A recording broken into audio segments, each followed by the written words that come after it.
এই সবুজ গুম্বাদ তৈরি করনেওয়ালা ওয়াহাবি নয়, দেওবন্দি নয়, যারা সবুজ গুম্বাদ তৈরি করেছে তারা মিলাদও করত, কিয়ামও করত।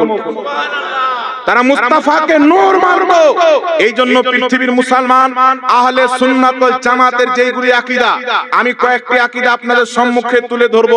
আর বর্তমানে ভ্রান্ত মতবাদের লোক যারা বেরিয়েছে, একটি কথা মনে রাখবেন, আকীদায় যদি জন্ডিস ধরে নেয়, আকীদা যদি খারাপ হয়ে যায়, ইবাদত যতই করুন সব ধ্বংস হয়ে যাবে, বিফলে চলে যাবে।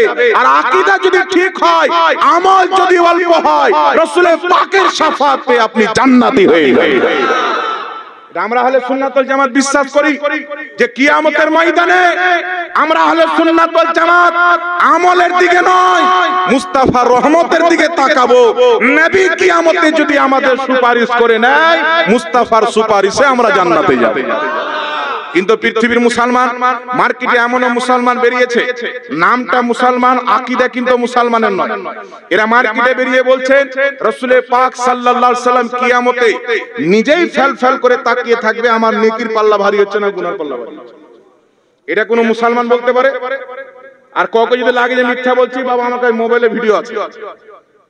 ওয়াহাবি মতবাদের লোক বলতেছে ভারতবর্ষের মাটিতে, ভারত, বাংলাদেশ, পাকিস্তান একে বাররে সাগীর বলা হয়। এই বাররে সাগীরে যেই ব্যক্তি ওয়াহাবি মতবাদকে প্রচার করেছে তার নাম হলো ইসমাইল দেহলভী। নামটা কি? তার নাম হলো ইসমাইল দেহলভী। কিতাব আমার কাছে রাখা আছে, অসুবিধা নাই, কেউ দেখতে চলে আসবেন সুস্থভাবে, সত্যটা জানার জন্য, দেখার জন্য, ঝগড়া করার জন্য নয়।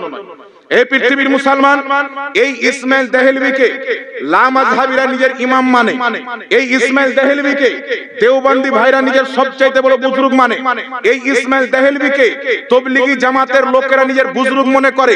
এই ইসমাইল দেহলভী নিজের কিতাব তাকওয়াতুল ঈমানের মধ্যে লিখতেছে, যদি কোনো ব্যক্তি নবী পাককে সুপারিশকারী মনে করে, তাহলে সেই ব্যক্তি আবু জেহেলের চাইতে বড় মুশরিক।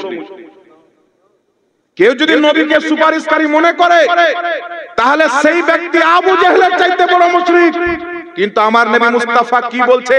যারা আহলে সুন্নাত ওয়াল জামাত, তাদের কলিজা ঠান্ডা হয়ে যাবে।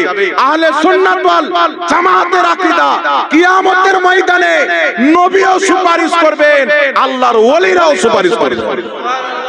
আর এর দলিল এমন কিতাব থেকে দেব যে পৃথিবীর কোন মায়লাল অস্বীকার করতে পারবে না। আগে চলেন পৃথিবীর মুসলমান নবী কি সুপারিশ করতে পারবে না?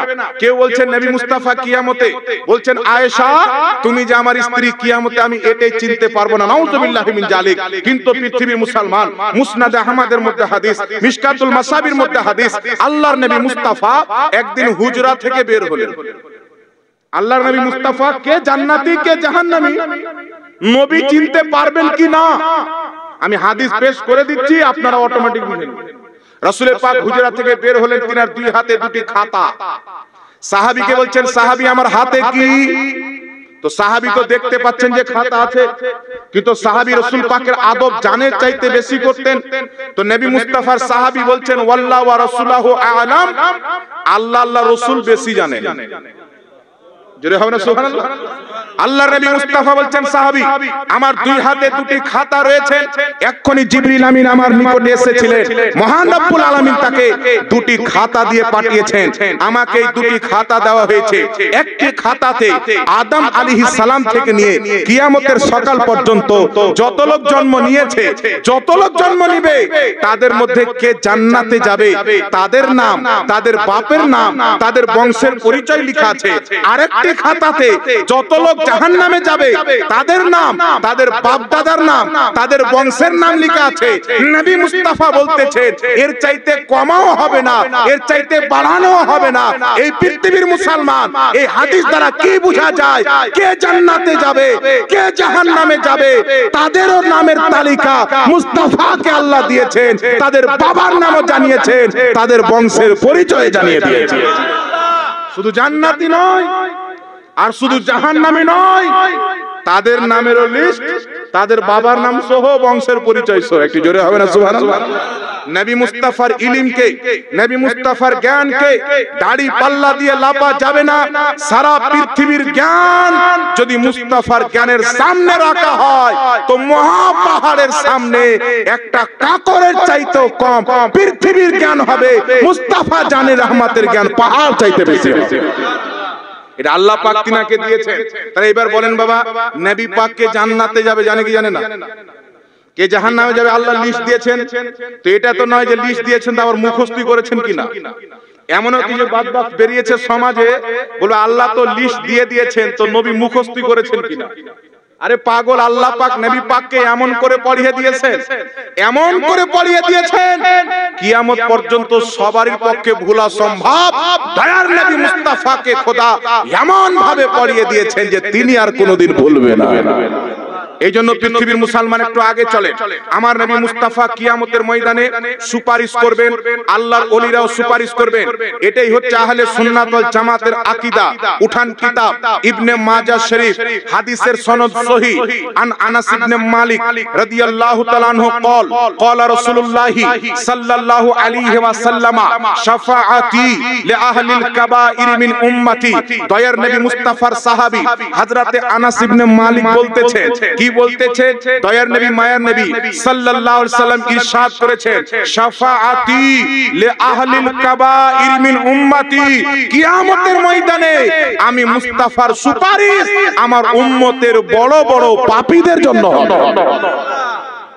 তাহলে সুন্নাত ওয়াল জামাতের পাপ দেখলে জাহান্নামী বলা যাবে না, কারণ আহলে সুন্নাত ওয়াল জামাত নবীর শাফাত পাবে, এটা গ্যারান্টি। আমার নবী বলছেন বড় বড় পাপী। আকীদা আহলে সুন্নাত ওয়াল জামাতের ছিল।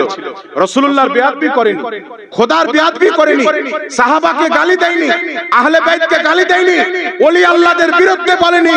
আকীদা সঠিক আছে কিন্তু আমলের পাহাড় নিয়ে আছে, গুনার পাহাড় মাথায় করে কিয়ামতের ময়দানে চলে গেছেন। নবী মুস্তাফা বলছেন যে আমি মুস্তাফা কিয়ামতের ময়দানে বড় বড় পাপীর সুপারিশ করে জান্নাতে নিয়ে যাব। এই জন্য পৃথিবীর মুসলমান আহলে সুন্নাত ওয়াল জামাত হয়ে কবরে চলে যান, নবী মুস্তাফার শাফাত আপনাকে জান্নাতে নিয়ে যাবে। তো আমরা শাফাতকে, সুপারিশকে বিশ্বাস করি কিনা? কিন্তু ইসমাইল দাহলভী কি লিখছেন, যে বলবে নবী সুপারিশ করতে পারবে সে আবু জেহেলের মতো মুশরিক। তাকওয়াতুল ইমানে লিখছে, এই দেখছেন ব্যাগে ভরা আছে কিতাব। তাহলে আপনারা চিন্তা করেন বাবা, যে লোকটা এই কথা লিখেছে ওই লোকটা কি নবীর সুপারিশ পাবে? आज ले उनकी पनाह आज मदद मांग उनसे, कल ना मानेंगे कियामत को अगर मानेंगे। আজকে যদি সুপারিশ করবেন নবী বিশ্বাস না করেন, আর কিয়ামতে যদি নবীকে গিয়ে বলেন ইয়া রাসূলুল্লাহ আমার সুপারিশ করেন, কিয়ামতে মানলে হবে না, আজকে মানতে হবে। কিয়ামতে তো ইহুদিও মেনে নিবে, খ্রিস্টানও জেনে যাবে, হিন্দুও জেনে যাবে, সারা পৃথিবী যে কোনো ধর্মের মান্যকারী হোক, এমনকি যে নাস্তিক পর্যন্ত জেনে যাবে যে আজ থেকে 1500 বছর পূর্বে মুহাম্মদ রাসূলুল্লাহ যে দিন নিয়ে এসেছিলেন ওই দিন সত্য ছিল। জোরে বল সুবহানাল্লাহ। কিন্তু কিয়ামতে মানলে তো কোনো কাজে আসবে না, আজকে মানতে হবে। আজকে আকীদার মধ্যে সুধার নিয়ে আসতে হবে। নবীকে দাঁড়িয়ে সালাম দিলে জাহান্নামীর ফতোয়া দেওয়া যাবে না, নবীর জন্মদিন পালন করলে জাহান্নামীর ফতোয়া দেওয়া যাবে না, নবী মুস্তাফাকে স্মরণ করলে, ইসালে সওয়াব করলে, মৃত্যু ব্যক্তির জন্য দোয়া করলে, 40টা চাহরম ভালো কাজ করলে হারামের ফতোয়া লাগিয়ে কিয়ামতে আল্লাহ ছাড় দিবে না। ওই কিয়ামতে আল্লাহর সামনে আপনাকে জবাব দিতে হবে। এবার চলে আসেন পৃথিবীর মুসলমান একটু কিয়ামতের নকশা বলি, আর নিজে কাহলে